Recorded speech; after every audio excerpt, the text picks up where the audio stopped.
Doc Moore's Collection of Horror Stories, Episode number 7, January 2026. Psychics, Mediums, Clairvoyance, and Omens. Sponsored by Caselit.com. The show starts now.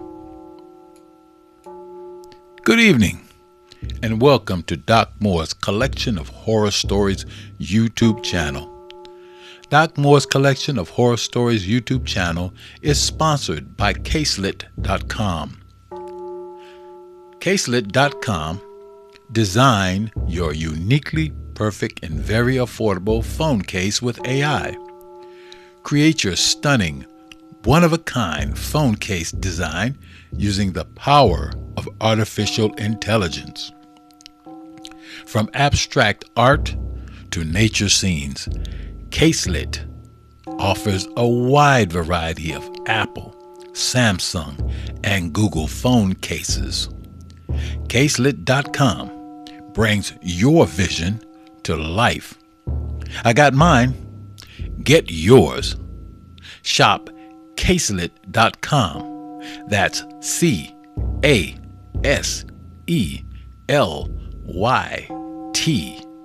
Caselit.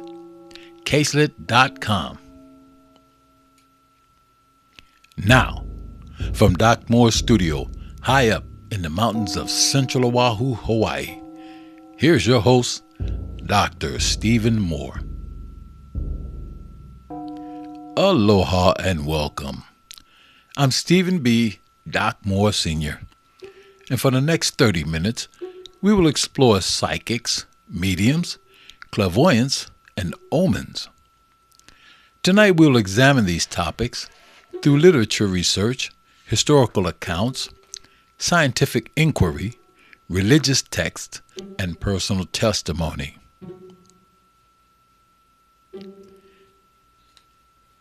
We'll explore these actions and activities that are one of the most debated and unsettling subjects in human history. Are these abilities real? Are they misunderstood psychological phenomena? Or are they dangerous deceptions, warnings not to be ignored?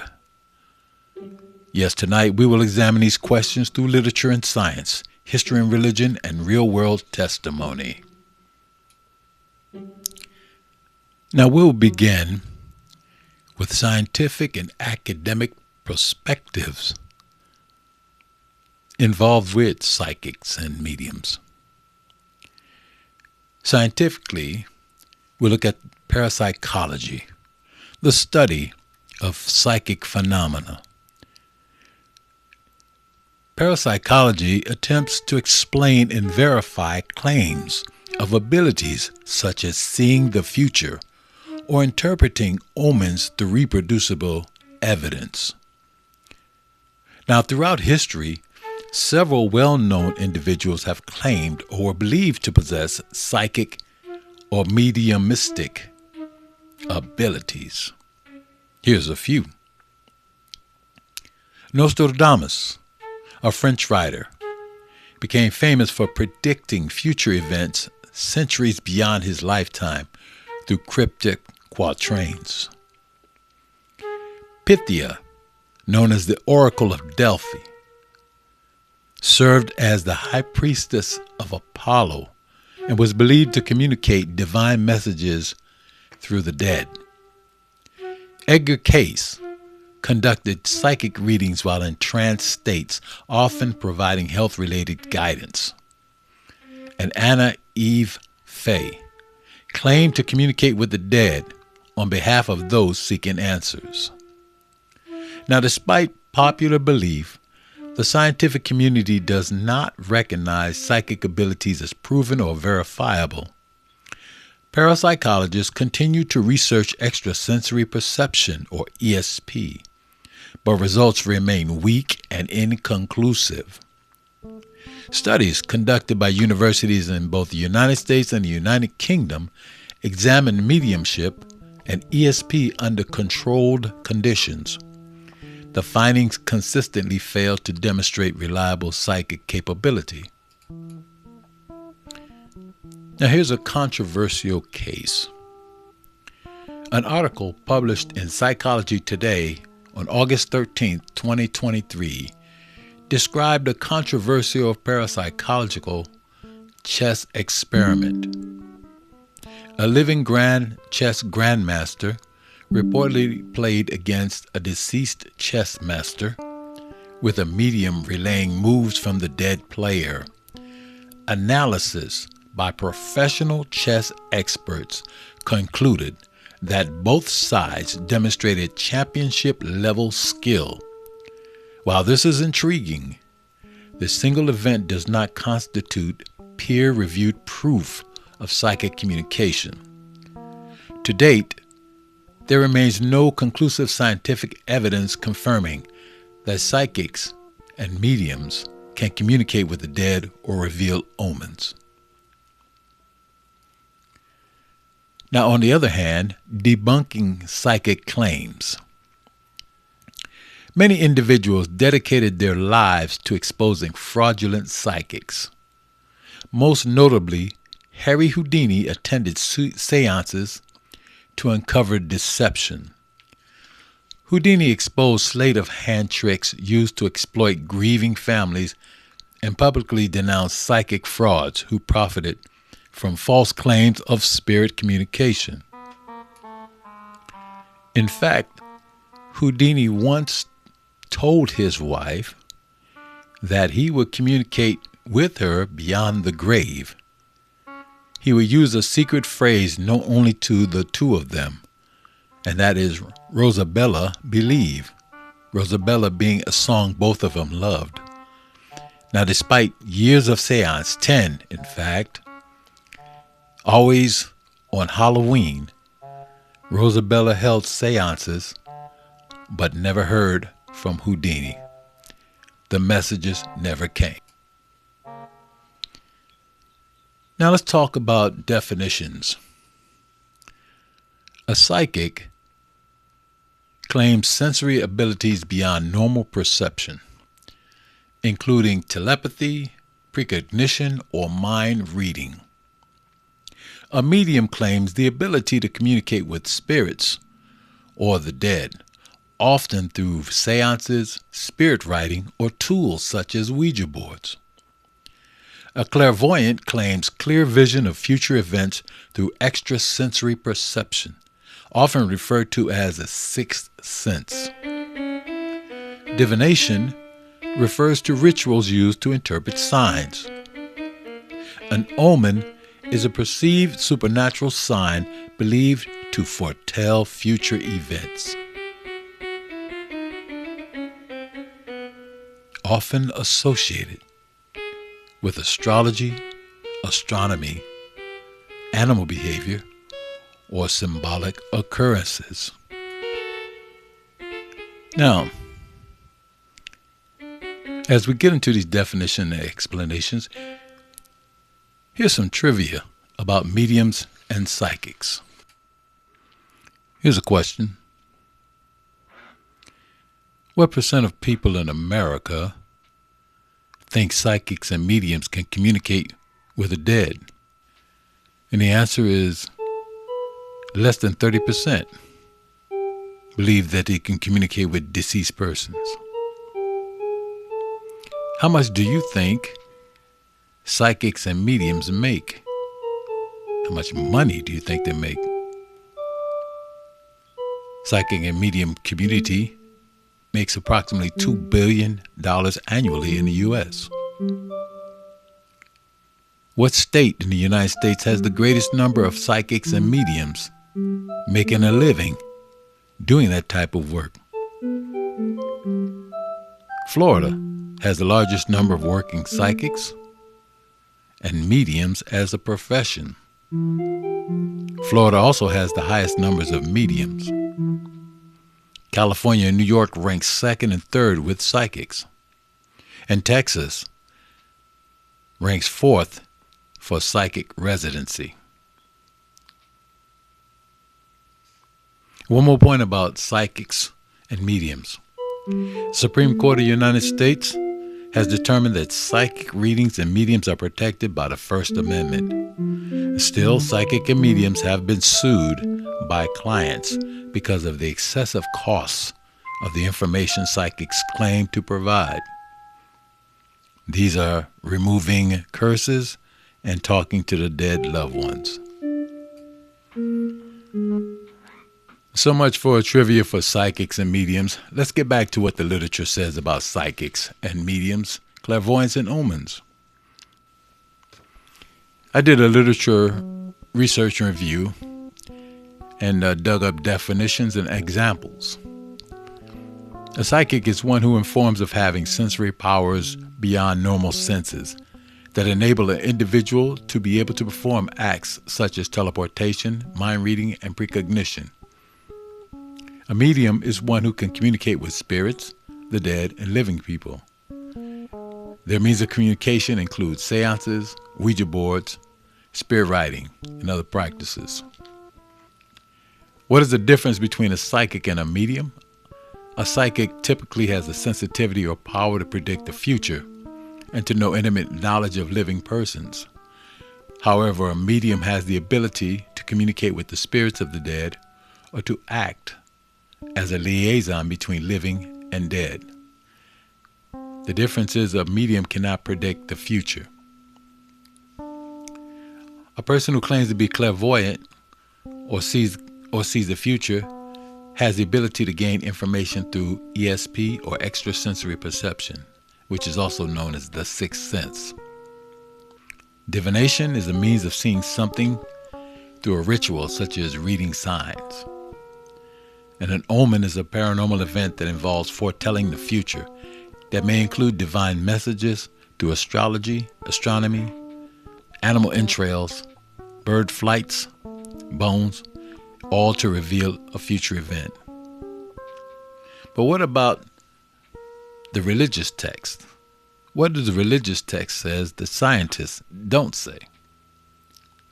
The Old Testament readings, Leviticus chapter 19, verse 26 states that you shall not interpret omens or tell fortunes.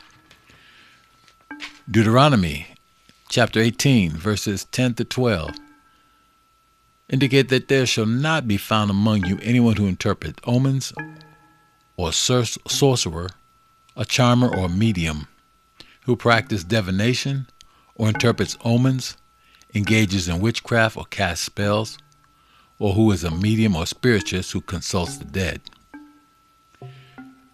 New Testament, Mark chapter 13, verse 22, false messiahs and false prophets will appear and perform signs and wonders to deceive, if possible, even the elect. Now these verses, while there are more, they state that both in the Old and New Testaments, people should not turn to psychic mediums, fortune tellers, to read omens or to speak with the dead or to learn the future. God forbids these practices because evil spirits will deceive the inquirer and lead to the loss of their souls.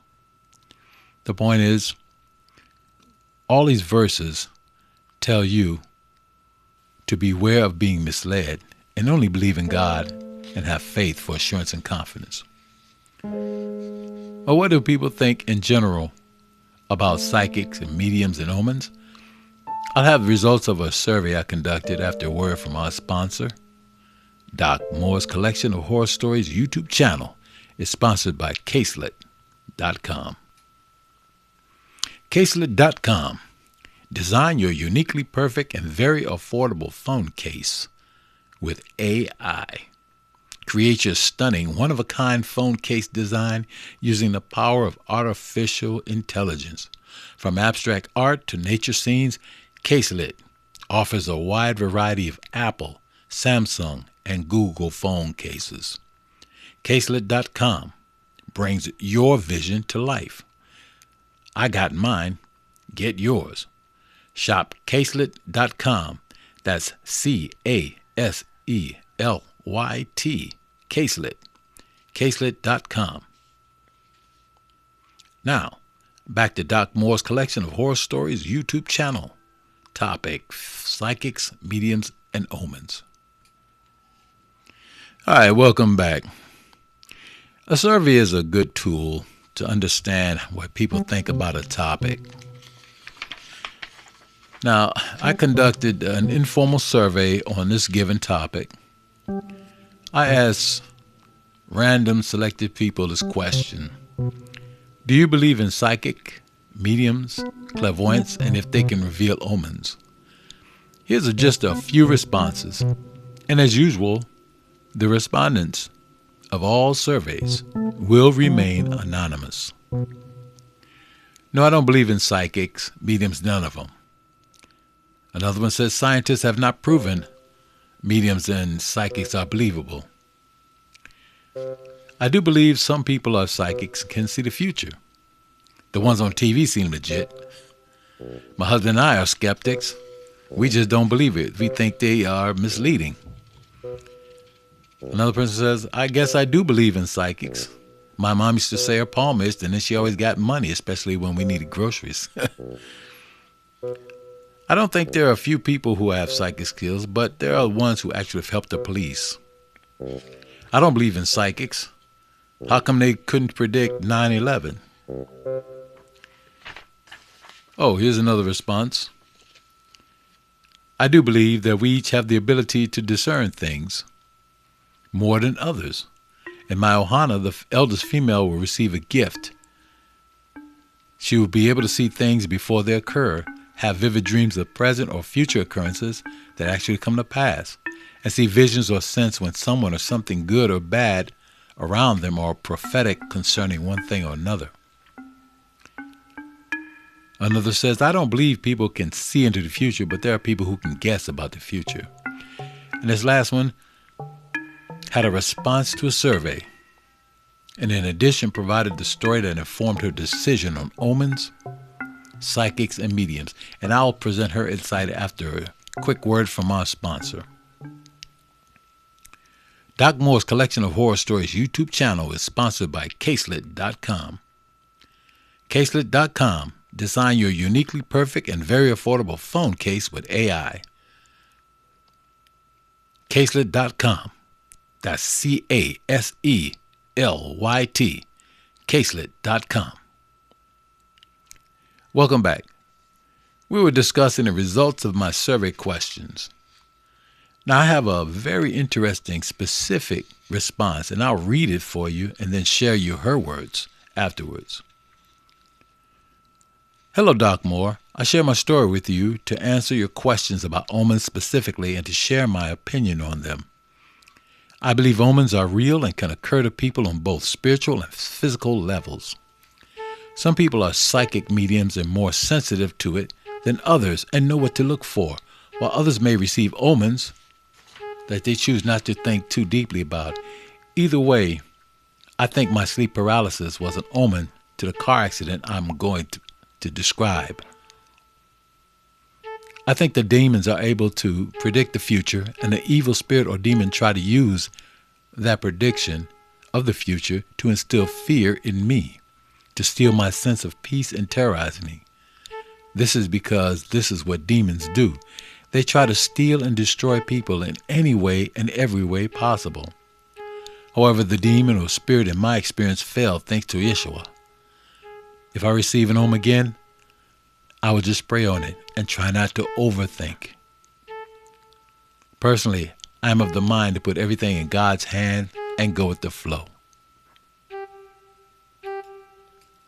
Now, I'm going to share this powerful response, this story from this young lady, and you're going to hear it in her own words about a severe multi-vehicle incident that in her nighttime sleeping was awakening to a very, very scary warning. She believes the experience was not a psychic omen, but a spiritual attack that was defeated by her faith. Take a listen. Hello, Doc Moore. This is a true story, and it happened to me while I was living in Hawaii. I don't recall what year it was, but I had just moved out of my parents' house in Wahiawa and was living alone for the first time. I only moved to the next town over, into a small townhouse in Mililani. At the time, I was working my first nursing job at a skilled nursing facility in Pololo Valley, and I had to be at work the next morning. So it was a Friday night, and I was in bed pretty early. I have always been an easy sleeper, and I fell asleep quickly and stayed asleep all night. That was until the early morning hour while it was still pitch dark outside. I was asleep on my back, my arms down by the sides of my body, legs uncrossed, and with my blanket tucked up to my neck and chin. In my sleep, I felt a pressure come over me. Not a heavy pressure, but enough to wake me out of my sleep and notice it. It reminded me of how it feels when a large cat lays down on you and makes it hard to move around, but except without the warmth of a cat. In addition to the pressure, it also felt like my body and limbs were heavy and numbed. I opened my eyes, unable to move my head and my body. I saw the ceiling. Nothing was in my room from what I could see out of my peripherals. No ghosts, no moving shadows, nothing or no one sitting on my chest and peering at me, like I'd heard in my dad's old ghost stories. But just in my ears, I heard a voice quietly telling me, "You're going to die. You're going to die. You're going to die." 3 times, just like that. It sounded like a female voice speaking flatly in my ears. After I heard these words, still feeling paralyzed, I prayed silently in my head, saying, "I belong to Jesus Christ, and there's nothing more powerful or nothing powerful enough to get through him to harm me." And this was a long time ago, so I don't remember what exactly I said. It was something along those lines. Immediately afterwards, I felt peaceful, and I was able to move my arms and legs, and I rolled over to my side and fell right back asleep, as if nothing supernatural had just taken place. My alarm went off at 5 a.m., and I got out of bed. I put on my scrubs, I did my work morning routine, and stepped out of my home. I threw my lunchbox and gym bag into the passenger seat of my car, which at the time was a 2012 Honda Civic, and I got on the road. So I conveniently lived near the entrance to and exit of the H2 highway, and that morning I was getting onto the ramp leading to the H2 when a box truck in front of me suddenly and without warning came to a stop. I frantically stomped the brakes of my car and came to an extremely close stop as well, but without hitting the vehicle in front of me. Behind me was a truck, and this truck just crushed up the back of my little car while simultaneously pushing my car forward into the rear of the box truck that was in front of me. And for a moment, my car with me in it was about to become like a squeezed accordion. And had the box truck in front of me not pulled forward, I might have been just like an accordion being squeezed together. But God kept me in his favor because I got out of my car completely unscathed, even though my Honda now resembled a soda can that has been stamped on. I called my parents and I called my older brother because he was actually stationed at Schofield Barracks at the time. And for those who don't know, Wahila, Schofield Barracks, and the part of Mililani that I was living in, they're only a few minutes drive away from each other. So my family got to me pretty quickly. And I think about this incident sometimes over the years, and I thank the Lord for keeping me safe. It wasn't until a few days after the accident that I had remembered about the sleep paralysis and the voice telling me I was going to die. Incredibly, on the morning of the accident, I wasn't thinking at all about my sleep paralysis experience. It seemed I had forgotten all about it, and I didn't remember it until days later. I would like to add that I have never had sleep paralysis before this happened, and to this day, it's never happened again. I never played with Ouija boards or used psychics or anything to deliberately invite an unwanted presence into my life or into my home. For a long time afterwards, I wouldn't sleep on my back. But then I realized that with God's divine power and protection, I had nothing to be afraid of. I have always believed in Jesus, who I now know as Yeshua. But in 2019, I decided to get baptized as an adult. I had previously been baptized as an infant, which I thank my parents for. But as an adult, I decided I wanted to get baptized again, so I did that. And I just feel like I'm very spiritually protected at all times and everywhere that I go. I don't know what brought the sleep paralysis or who or what held me down and spoke to me or why. But I do know that Yeshua protected me that night from an evil entity's attack, spiritual attack, and kept me safe from physical harm.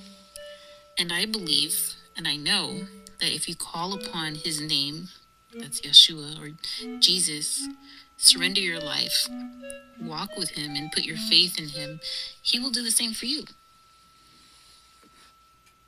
Now, that was a very powerful, powerful story. Extremely powerful.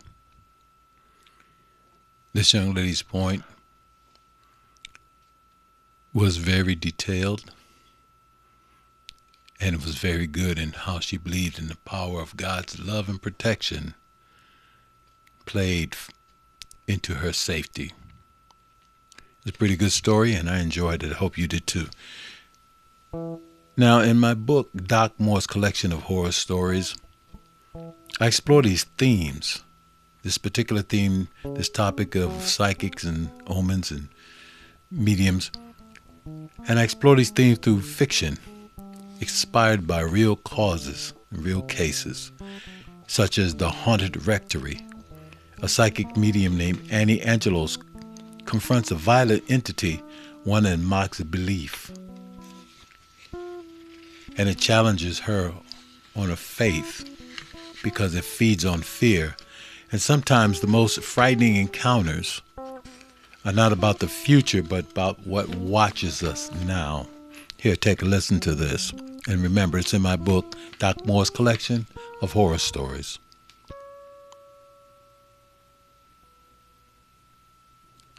Annie Angelos was at home reading a book and relaxing. Been a hard week. She was tired, both mind and body. She spent a great deal of time and effort assisting a paranormal group with locating an angry spirit that was hurting a child. A great deal of effort was used to pinpoint the monster, but the paranormal team could not make the monster leave. The evil visitor did not reveal itself or its intent. The spirit was so hostile it scratched and pushed the investigators. One investigator, who was also a sensitive medium, was battered and pushed over a railing down a set of stairs. So, this team called Annie because of her reputation as being very strong, psychic, and medium. Annie needed every bit of her mental and physical strength. She met with the paranormal investigation team and the homeowners whose child was being attacked. And she listened as the investigators explained what they knew from their investigation at that home. But they could not get answers that would help them rid the home of the monster. The mother of the child, the father of the child, the homeowners, they asked Annie to help them. They pleaded with Annie to help them. The spouse asked Annie, the homeowner's spouse, begged Annie to please help them. Annie told the group she would help, and she would get the spirit out in the open. Annie led the seance as the group sat around the kitchen table. The participants followed her instructions closely to keep themselves protected from any entity that sought to hurt them. Annie asked questions. Silence. More silence. She continued to ask questions. Then a name popped up in Annie's head. She said that name, and the entity began to scream and growl. Glasses, plates, silverware on the shelves were smashed to the floor. The evil spirit shouted at the group, "I lie, I lie, I lie, I lie." The spirit growled and laughed at Annie. The spirit said, "You are a feeble woman, a girl who will be killed soon." The group jerked at the sound of the feet running away from the kitchen and up the stairs to the bedroom. Door slammed. Undaunted, Annie moved further. The group jerked at the sound of the feet running again. Through the hallway and up the stairs, Annie followed. She turned into the bedroom and came face to face with the evil spirit. Annie told the spirit to reveal its name. The spirit growled and screamed at her. As the evil spirit lunged at Annie, a bright white light engulfed her. The spirit of the white light told Annie, "Believe in your power and act now, Annie Angelos. You will be needed again very soon. Banish this spirit." The evil spirit weakened and spoke its name to Annie. "Bai Lai Lai Lai. My name is Bai Lai Lai Lai. Next time you will lose. You will lose. And you will die." Annie told the spirit to leave and never return. A window that was locked tight broke outwards as the spirit fled the room and fled into the night. Later, at her home, the doorbell rang, jerking Annie back into the present. She hesitantly went to the front door, looked through the peephole, and waited for people to speak. They came in. She invited them in. The woman said, "People need your help, Annie. They need your help now." Reluctantly, Annie agreed to listen, and then she agreed to help. She didn't want to participate at first, but she received the spirit message. The spirit said, "You must intervene. You have psychic and medium powers to help stop the evil at the haunted rectory. And the spirit will lead you and tell you how." That's an excerpt from my book, Doc Moore's collection of horror stories, stories of the supernatural, the paranormal, and the macabre. You can get that book on Amazon. And this topic and many others are in that book. So don't delay. Go get your book today. Well, what do you think? What is your point of view? Send your comments, criticism, questions, and more to Doc Moore, collectionhorror@hotmail.com. That's Doc Moore, collectionhorror@hotmail.com, or my website, www.docmoremediaproductionsllc.com. This concludes episode number 7. Please subscribe to Doc Moore's Collection of Horror Stories YouTube channel. Mahalo to all who have subscribed. Until next time, that bump in the night, you be the judge. Good night. You've been listening to Doc Moore's Collection of Horror Stories YouTube channel. Doc Moore's Collection of Horror Stories YouTube channel is sponsored by Caselet.com. Caselet. Design your unique, perfect, and very affordable phone case with AI. Create your stunning, one-of-a-kind phone case design using the power of artificial intelligence. From abstract art to nature scenes, Caselet offers a wide variety of Apple, Samsung, and Google phone cases. Caselet.com brings your vision to light. I got mine. Get yours. Shop Caselet.com. That's Caselet. Caselet. Caselet.com. www.drmoorecollectionofhorrorsstories.com. Doc Moore's collection of horror stories and paranormal investigations, music, script, sounds, produced and performed by Stephen Moore and the Moore Hunter Band and Tanya Lynn Moore at the Moore Media Productions LLC Recording Studio, Oahu, Hawaii. All content created, produced, and copyrighted by Stephen B. Moore Sr., PhD Media Productions, LLC.